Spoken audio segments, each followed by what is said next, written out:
ఉద్యమంలో కూడా గిరిజనుల పాత్ర ఉంది కదా, ప్రధాన పాత్ర. దాదాపు 20-30 మంది విద్యార్థులు, గిరిజన బిడ్డలు, లంబాడి బిడ్డలు చనిపోవడం జరిగింది తెలంగాణ రాష్ట్రం కోసం. సో ఈ మట్టి కోసము ఇంత ప్రతి పోరాటంలో కూడా లంబాడీలు కానీ గిరిజనులు కానీ ముందు నుంచి ఉన్నారు. సో ఈ గిరిజనుల మధ్యన ఏదైతే సామరస్యంగా కలిసి వచ్చినటువంటి వాళ్ళు చూసి కొంతమంది ఓర్వని వాళ్ళు రాజకీయంగా ఎక్కడైనా ఇబ్బంది వస్తుందో లేకుంటే ఇంకేదైనా మేము చేయాలనే దుర్బుద్ధితోని ఇవాళ వాళ్ళని ఉసిగొలుపుతా ఉన్నారు అనేది ఇది వాస్తవం. సో దాంట్లోనే ఇవాళ మాకు పంచాయతీ మా మధ్యలో లేదు. ఎందుకనంటే ఇవాళ ఆ రోజున వాస్తవాల గురించి చెప్పేటువంటి ప్రయత్నం ఈ ఇంటర్వ్యూ ద్వారా పోవాలని మాకు ముఖ్య ఉద్దేశం. ఎందుకంటే ఇవాళ ఎవరు మైకు పడితే వాళ్ళు ఇష్టం ఉన్నట్టు మాట్లాడుతూ ఉన్నారు, వాస్తవాలు తెలియకుండా. ఆ బాధతోనే ఈరోజు మీరు పిలవంగానే అసలు నాకు కూడా చాలా సంతోషం వేసి, ఎందుకంటే సమాజానికి వాస్తవాలు తెలవాలి. ఓన్లీ గిరిజన సమాజం కాదు, ఇవాళ ఇదే రాష్ట్రంలో ఉన్నటువంటి ఓసీ సమాజానికి, బీసీ సమాజానికి, ఎస్సీ సమాజానికి, మేధావులకి, రాజకీయ పార్టీ నాయకులకి, ప్రతి ఒక్కరికి వాస్తవాలు తెలవాల్సినటువంటి అవసరం ఉంది, చెప్పాల్సిన బాధ్యత ఇలా గిరిజన విద్యార్థి నాయకుడిగా నా మీద ఉందని చెప్పి నేను ఈరోజు రావడం జరిగింది. దాంట్లోనే ఏదైతే లంబాడి బంజారాలు ఈరోజు వీళ్ళు మాట్లాడుతూ ఉన్నారో, ఆ రోజున బ్రిటిష్ పరిపాలనలో 1871లో క్రిమినల్ ట్రైబ్ యాక్ట్ దాంట్లో ఇవాళ క్రిమినల్ ట్రైబ్స్గా గుర్తించినటువంటి ఈ యొక్క లంబాడి బంజారా తెగను గిరిజనులుగా గుర్తించినటువంటి ఆధారాలు మా దగ్గర ఉన్నాయి. కాబట్టి మీరు కూడా ఇవాళ ఇంటర్నెట్లో అవైలబుల్గా ఉన్నాయి, మీరు కూడా చూసుకోవచ్చు మిత్రులారా, ఇబ్బంది ఏం లేదు ఎవరైనా సరే. సో 1871లోనే ఇవాళ గిరిజనులుగా గుర్తించబడినటువంటి మేము ఈరోజు మళ్ళీ ఒకసారి మేము గిరిజనము పరిస్థితి తీసుకొస్తా ఉన్నారు, బాధేస్తూ ఉన్నది. దాని తర్వాత మనం చూస్తే ఏదైతే నిజాం కాలంలో ఇక్కడ ఈ ప్రాంతంలో సంబంధించినటువంటి హైదరాబాద్ రాష్ట్రం నిజాములు పరిపాలించినటువంటి కాలంలో 2021 1921, 31, 41లో సెన్సెస్ చేయడం జరిగింది అఫీషియల్గా. ఆ జనగణనలో ట్రైబ్స్ లిస్ట్లో ఆ రోజున ఈ లంబాడీలు బంజారాలు కూడా ఉన్నాయి. ఆ లిస్ట్ ఉంది, కావాలంటే మీరు తెలుసుకోవచ్చు, లేదంటే మాకు పంపమన్నా మేము కూడా పంపిస్తాం. ఎక్కడికి బహిరంగ చర్చ ఎక్కడన్నా పిలిచి రండి, మీరు మాతోని ఏదైతే ఆధారాలు ఉన్నాయో అంటే ఆధారాలు తీసుకొని రావడానికి కూడా మేము సిద్ధంగా ఉన్నాం. కాబట్టి ఆ రోజున సెన్సెస్లో నిజాం పీరియడ్లో ట్రైబ్స్గా ఉన్నాం, దానికంటే ముందు బ్రిటిష్ టైంలో మేము ట్రైబ్స్గా ఉన్నాం. మరి పంచాయతీ ఎక్కడి నుంచి వచ్చింది? ఇలా స్వతంత్రం రానప్పుడే, రాజ్యాంగం అమలులోకి రానప్పుడే ఇలా మేము ట్రైబ్స్గా ఉన్నప్పుడు ఈరోజు మీరు ట్రైబ్స్ కాదని చెప్పి చెప్పడం. శరణ్ నాయక్ గారు కొంతమంది మాట్లాడతారు భారతదేశంలో వీళ్ళ పాత్ర లేదు, లేదంటే భారతదేశ నిర్మాణంలో వీళ్ళ పాత్ర లేదు అని అంటారు. వాస్తవంగా గిరిజనులకు భారతదేశానికి ఏం సంబంధం లేదా, లేదంటే ఇక్కడ ఉన్న రోడ్డు మార్గాలు కానీ లేదంటే ట్రైన్ మార్గాలు కానీ మనం చేపట్టినవి కాదంటారా, అంటే గిరిజనులు చేపట్టినవి కాదంటారా? ఇలాంటి చరిత్రని అంటే కప్పిపుచ్చే ప్రయత్నం ఎందుకు జరుగుతుంది? దీని వెనకాల ఉన్నది ఎవరు అసలు? వాస్తవానికి చరిత్ర సింధు సివిలైజేషన్ నుంచి, సింధు నాగరికత నుంచి హరప్ప, మొహంజదారో ఏదైతే ప్రాంతాలు ఉన్నాయో ఆ రోజు నుంచి కూడా బంజారాల లంబాడి చరిత్ర ఈ మట్టి నుంచి ఉన్నది. ఇవాళ మట్టికి బంజారా లంబాడీలకు ఒక పెరవేసుకున్నటువంటి బంధము. ఆ యొక్క తెలియని వాళ్ళు, చరిత్ర తెలియని వాళ్ళు, చరిత్ర మనం రాయబడలే, మనకు లిపి లేకపోవడం వల్ల ఈరోజు ఈ జాతికి లిపి లేకపోవడం వల్ల ఈ స్థితికి వచ్చింది. ఇలా ఆ రోజున చదువు లేదు, అదే అడవులలో ఇలా పశు సంపదనో లేకుంటే ఇంకోటి చేసుకొని బతికేటువంటి, అడవిని నమ్ముకొని బతుకున్నటువంటి జాతి లంబాడి జాతి. ఆ రోజున నడిచినటువంటి మార్గాలే ఈ దేశానికి రైలు మార్గాలుగా, రోడ్డు మార్గాలుగా ఉన్నటువంటి వాస్తవం. ఆ రోజు బ్రిటిషర్స్కి, అదేవిధంగా ఒక రాజ్యానికి ఇంకో రాజ్యానికి ఆహార సరఫరా చేసినటువంటి జాతి బంజారా జాతి, లంబాడి జాతి. ఇలా దేశం మొత్తం తెలుసు వాస్తవాలు అవన్నీ. ఇలా ఎక్కడ ఇప్పుడు బంజారా దర్వాజా అని చెప్పి ఇలా మన గోల్కొండ కోటలో ఉంది. ఇప్పుడు మీరు పెట్టింది, నేను పెట్టింది కాదు, ఆ రోజు నిజాంస్ పెట్టినటువంటిది. అది మనం ఏదైతే మనం వెళ్ళేటువంటి మార్గం ఉందో ఆహార సరఫరా చేసినప్పుడు ఆ మార్గానికి సంబంధించిన దర్వాజాకి ఇలా బంజారా దర్వాజాని పెట్టినటువంటి ప్రాంతం ఇలా మనం ఈ హైదరాబాద్లో చూస్తూ ఉన్నాం. సో అంటే కొంతమంది అదే నీకు రజాకార్ల ఉద్యమంలో ఇదే పాలకుర్తికి సంబంధించినటువంటి ప్రాంతంలో ధాను నాయక్ చరిత్ర తెలియదు చాలా మందికి.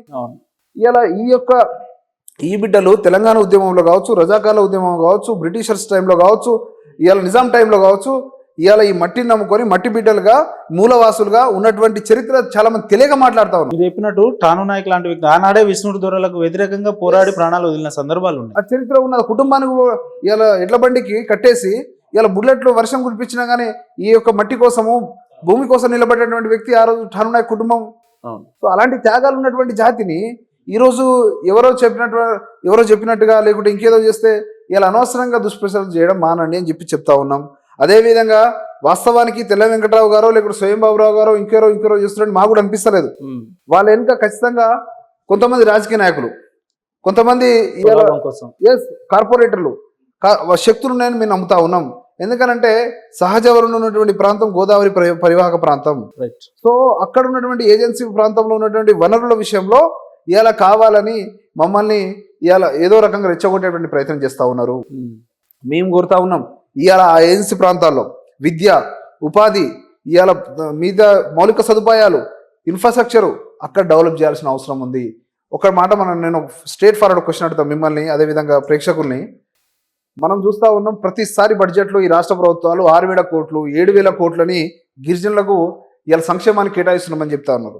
ఇవాళ 75 సంవత్సరాలు 79 సంవత్సరాలు అయితే స్వతంత్రం వచ్చి ఇవాళ ఈ రాష్ట్రం ఉమ్మడి రాష్ట్రం తర్వాతనే తీసుకుందాం.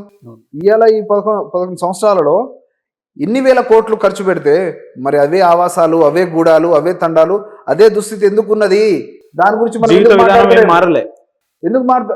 అదే కదా ఇప్పుడు గ్రామ పంచాయతీలు అయినాయి గూడాలు, అదేవిధంగా తండాలు, ఇంకా ఎందుకు అదే పరిస్థితిలో ఉన్నాయి? ఎందుకు ఫండ్స్ అన్ని ఎక్కడ పోతున్నాయి? SC/ST సప్లాల్లో నిధులు కేటాయిస్తారు, మరి ఎందుకు ఖర్చు పెడతారు? ఎవరికి ఖర్చు పెడుతున్నారు? గత వేరే వాటికి పథకాలకు డైవర్ట్ చేసుకుంటూ పోతే పేపర్లో మాత్రం 1,000 కోట్లు చూపిస్తారు. ఇలా వాస్తవాల దగ్గరికి వచ్చినప్పుడు అవి గూడాలు, అవే తండాలు, అవే ఆవాసాలు అదే పరిస్థితిలో ఉన్నాయి. ఒక బడి ఉండదు, బడి ఉంటేనేమో టీచర్ ఉండరు, టీచర్ ఉంటే పిల్లలు ఉండరు, పిల్లలు ఉంటే ఇలా మినిమం ఒక చాక్పీస్ లేనివంటి పాఠశాలలు ఉన్నాయి. ఏ గూడానికి పోయినా కనీసం రోడ్డు ఉండదు, ఒక విద్యుత్ లైట్ ఉండదు, ఒక శానిటేషన్ ఉండదు, ఒక ప్రైమరీ హెల్త్ సెంటర్ ఉండదు, ఒక ప్రైమరీ స్కూల్ ఉండదు, హై స్కూల్ ఉండదు, ఒక ఇంటర్మీడియట్ కాలేజ్ ఉండదు, డిగ్రీ కాలేజ్ ఉండదు. దీనివల్ల కదా భారత రాజ్యాంగం ఇచ్చినటువంటి విద్యతో కదా మన జీవితాలు మారాలి. ఇలా వాస్తవానికి 56లో ఉమ్మడి రాష్ట్రం ఏర్పడ్డప్పుడు 76లో మళ్ళొకసారి ఏరియా రిమూవల్ రిస్ట్రిక్షన్ యాక్ట్ ద్వారా చేర్చబడడం తప్ప ఇలా మేము కొత్తగా వచ్చి చేర్చబడలే. ఇలా ఏది ప్రతిసారి వీళ్ళు 76 చట్టం గురించి మాట్లాడుతున్నారు. కానీ ఇంతకుముందు నేను మీకు చెప్పినట్టు నిజాం టైంలో కావచ్చు, బ్రిటిషర్ టైంలో గిరిజనులకు ఉన్నటువంటి మేము ఆ రోజున ఉమ్మడి రాష్ట్రం ఏర్పడ్డ తర్వాత ఇలా 56 నుంచి 76 వరకు 20 సంవత్సరాలు మేము ఇలా రిజర్వేషన్లకు దూరంగా ఉన్నాం. రిజర్వేషన్ ఫలాలు మాకు రాలే రాజ్యాంగం అమలుకి వచ్చిన తర్వాత కూడా. సో ఆ కోల్పోయిన దాని గురించి ఎవరు మాట్లాడతలేదు. ఇలా 20 సంవత్సరాలు మాకు రిజర్వేషన్ ఉంటే ఇవాళ ఎంతో కొంత ఇంకా చదువుకునేటువంటి వాళ్ళు అవకాశాలు ముందుకు వచ్చేటటువంటి అప్డేట్ అయ్యే వాళ్ళం. దాని గురించి ఎవరు మాట్లాడతలేరు. 76 పట్టుకొని మాట్లాడుతున్నారు. వాళ్ళు ఎవరో చేసిందని తప్పకి ఇలా మమ్మల్ని బాధ్యత వహించమంటే మేమేం చేస్తాం? ఆ రోజున ప్రభుత్వాలు కావచ్చు, రాజకీయ నాయకులు కావచ్చు, మరి అక్కడ ఉన్నటువంటి ఏం జరిగిందో తెలియదు. దానివల్ల మేము నష్టపోయినాం. దాన్ని పట్టుకొని మీరు గిరిజనులు కాదు, గిరిజన జాబితాను తీశారంటే అదేవిధంగా కొంతమంది సోదరులకు అర్థమైతే లేదు. ఇవాళ రిజర్వేషన్ పాలసీ యొక్క లక్ష్యం ఏంది? రిజర్వేషన్లు ఎవరికి ఏ కేటగిరీలో ఎందుకు ఇస్తారు? ఇవాళ రాజ్యాంగంలో అంబేద్కర్ గారు ఏం పొందుపరిచారు? అవన్నీ అవగాహన లేకుండా ఇవాళ మీరు ఒక 5-6 రాష్ట్రాలను ఎస్టీలుగా ఉన్నారు, మిగతా దగ్గర లేరు అని అంటే, అదే బీర్సా ముండా కమ్యూనిటీ ఇలా ఆదివాసులకు దేవునిగా చూస్తారు. అదే కమ్యూనిటీ ఇలా అస్సాంలో ఓబీసీలుగా ఉన్నారు. ఈ తెలంగాణలో యాదవులు బీసీలుగా ఉంటే మిగతా రాష్ట్రాల్లో ఓసీలుగా ఉన్నారు. ఇవాళ ఇక్కడ ఉన్నటువంటి ముదిరాజ్ కమ్యూనిటీ బీసీల్లో ఉంటే మిగతా ఇక్కడ మన ఉత్తరప్రదేశ్లో కావచ్చు, మిగతా రాష్ట్రాలలో ఎస్సీలుగా ఉన్నారు.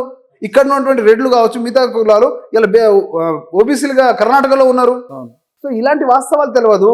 ఇక రాజ్గోండ్కి సంబంధించినటువంటి కమ్యూనిటీకి సంబంధించినటువంటి ఆ రోజున చందా కమిషన్ కావచ్చు, లోకల్ కమిషన్ కావచ్చు, ఇవాళ వాళ్ళని ట్రైబల్ లిస్ట్ నుంచి తీసేయాలని చెప్తే ఇవాళ మహారాష్ట్ర నుంచో ఇంకో దగ్గర నుంచో మైగ్రేట్ అయ్యి వచ్చిన వాళ్ళు ఉన్నారు, వాళ్ళని తీసేయాలని చెప్పినటువంటి వాస్తవం ఉంది. అంటే ఒక కమ్యూనిటీ ఒక రిజర్వేషన్లు ఇవ్వాలంటే ఇవాళ ఆ రాష్ట్రంలో సంబంధించినటువంటి సామాజిక ఆర్థిక పరిస్థితులు ప్రకారం ఇస్తారు తప్ప ఇవాళ మనము ఒకటే కేటగిరీ మొత్తం దేశం మొత్తం కూడా ఒకటే కేటగిరీలో ఉంటారని కాదు.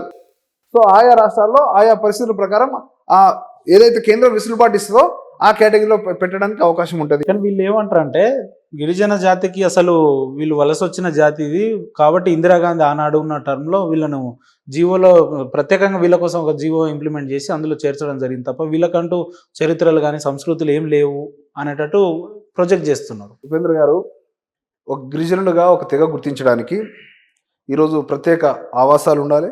మొదటిది తండా అనేది నా ఆవాసం. మీ అందరికి తెలుసు తెలంగాణ మొత్తం కాదు ఎక్కడ తిరిగినా తండా అనేది ఊరికి అసలు సంబంధం లేకుండా ఉండేటువంటి ప్రాంతం తండా ప్రాంతం. అదేవిధంగా అక్కడ ఉన్నటువంటి రాజకీయ వ్యవస్థ కావచ్చు, నాయక కారోబార్ అనే వ్యవస్థ కావచ్చు. వాస్తవానికి 10 సంవత్సరాల కింద అసలు ఒక్క పోలీస్ స్టేషన్లో తండా నుంచి ఒక కంప్లైంట్ పోదండి. ఈ మధ్య కాలంలో రాష్ట్రం ఏర్పడక పోతున్నాయి కానీ అసలు ఇంతకుముందు అలాంటి వ్యవస్థ లేదు. ఏది ఉన్నా కానీ అక్కడ తండా పెద్ద మనుషులు దాన్ని సాల్వ్ చేసేటువంటి ఒక న్యాయపరమైనటువంటి పరిపాలన విధానం కూడా ఈ తండాలో ఉంది. అదేవిధంగా ప్రత్యేక వేషధారణ, నా వేషధారణ, నా జాతి వేషధారణ ఎక్కడైనా ఇంకో దగ్గర ఉందంటే చూపించండి. నా భాష, నేను మాట్లాడే భాష ఇంకెక్కడైనా మాట్లాడతారా? నా పండుగలు నేను తీసేటువంటి మేము చేసుకున్నటువంటి తీజ్ కావచ్చు, ఇలా శీతల భవని కావచ్చు, సేవలాన్ మహారాజ్ కావచ్చు, మిగతా పండుగలు ఏవైతే ఉన్నాయో, ఇంకా తులజాభవని కావచ్చు, మిరమయాడి కావచ్చు, ఇలాంటి మా భవాని మాతల్ని మేము కొలుచుకునేటువంటి పూజా విధానం కావచ్చు, ఇవాళ ఇంకెక్కడన్నా జరుగుతాయా? ఇంకెవరైనా చేస్తారా?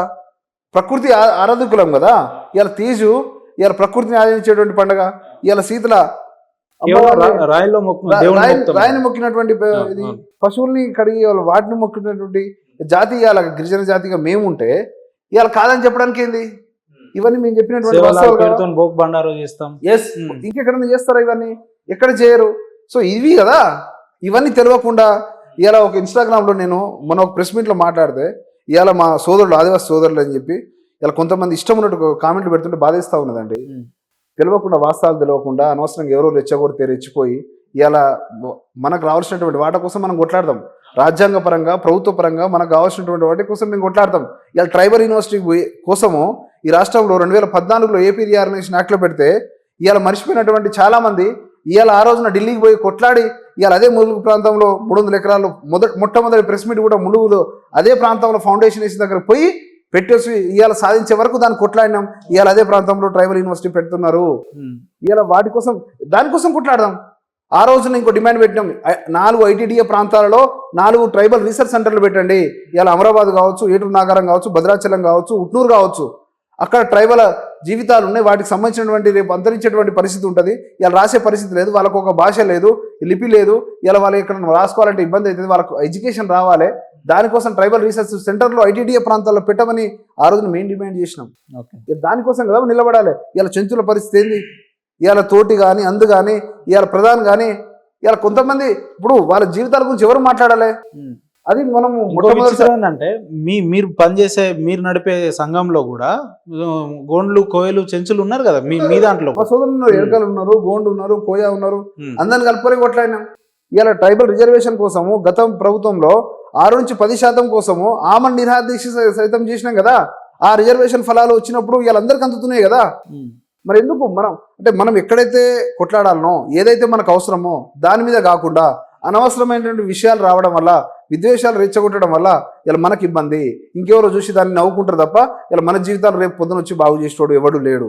కాబట్టి అదే చెప్తా ఉన్నాం సోదరులకి, ఇలా అనవసరంగా మనం ఏదో రెచ్చిపోయి ఇంకేదో అవకాశాలు ఇంకోరికి ఇవ్వడం కంటే ఇలా మనకు రావాల్సినటువంటి రాజ్యాంగం ప్రకారం ఇలా జీవో నెంబర్ 3 పోయిందండి.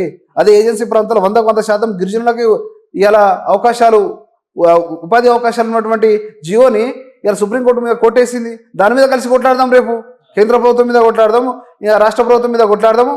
ఇవాళ దానికోసం కొట్లాడితే కదా మన బిడ్డలకు రేపు అక్కడ ఉపాధి వచ్చే అవకాశాలు ఉంటాయి. గిరిజనుల్ని వ్యతిరేకించే ఒక వర్గం ఏమంటది అని అంటే, మాకు రావాల్సిన రాజకీయ అవకాశాలు కానీ, విద్యా అవకాశాలు కానీ, ఉద్యోగ అవకాశాలన్నీ కూడా గిరిజనులే తీసుకుపోతున్నారు, మాకు ఇంకా రావట్లేదు, ఇంకా మేము ఏజెన్సీ ప్రాంతాల్లోనే ఉంటున్నాం, మా జీవితాల్లో ఎలాంటి మార్పు లేదు, అభివృద్ధి లేదు, కాబట్టి వీళ్ళని తొలగించాలి అంటారు. అయితే ఇక్కడ మనం అర్థం చేసుకోవాల్సింది ఏంటంటే, ఇప్పుడు 10% రిజర్వేషన్ ఉంది ఈ రాష్ట్రంలో. 10%లో దాదాపు 7.5% లంబాడీలే ఉన్నారు పాపులేషన్ పరంగా. సో 2.5%, 3% వరకు వాళ్ళు ఉంటారు. సో 7 ఒక దగ్గర నిలబడి, 3 ఒక దగ్గర నిలబడి ఆటోమేటిక్గా 7 ఎక్కువ కనబడతారు. వాళ్ళకి మెజారిటీ ఉంటుంది. కనబడేటప్పుడు, కళ్ళకు కనబడేటప్పుడు కూడా ఆటోమేటిక్ కనిపిస్తారు. సో ఇక్కడ మేజర్ పాపులేషన్ ఉండడం వల్ల ఇలా వాళ్ళకి ఎక్కువ కనిపిస్తుండేమో, కానీ నిజంగా అదే 7.5%లో దాదాపు 1-1.5% మాత్రమే కొంత చదువుకున్నారు తప్ప ఇలా ఎన్ని తండాలలో మనం లెక్కలు తీద్దాం. ఇవాళ వాళ్ళ జనాభా ఎంత, వాళ్ళకి ఎక్కడ అన్యాయం జరుగుతుంది, వాళ్ళు ఏం పని చేస్తారు, వాళ్ళకు రావాల్సిన అవకాశాల గురించి మాట్లాడదాం.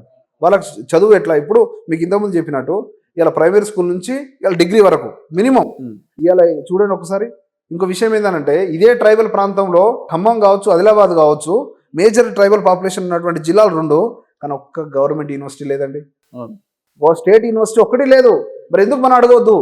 ఒక యూనివర్సిటీ మనకు ఎందుకు రావద్దు? మన ప్రాంతంలో మన దగ్గర ఎందుకు గవర్నమెంట్ డిగ్రీ కాలేజీలు ఉండదు, గురుకులాలు ఉండదు, ఇవాళ ఏకలవ్య పాఠశాల ఉండదు, నవోదయాలు ఎందుకు ఉండదు, ఇవాళ మనకెందుకు స్కూల్స్ ఉండొద్దు, మనకెందుకు ప్రైమరీ హెల్త్ సెంటర్?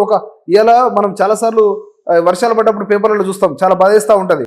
ఇవాళ కడుపుతున్నటువంటి ఒక ఆడబిడ్డని ఇవాళ వాళ్ళ సోదరులు వాళ్ళందరూ కూడా మంచం మీద భుజాలు వేసుకొని వాగులు వంకలు దాటుతూ హాస్పిటల్ తీసుకెళ్లాల్సిన పరిస్థితి వచ్చింది. ఇంకా దుస్థితిలో 70 సంవత్సరాల స్వతంత్ర భారతదేశంలో నా ఆడబిడ్డకి అదే బాధ ఎందుకు ఉండాలి?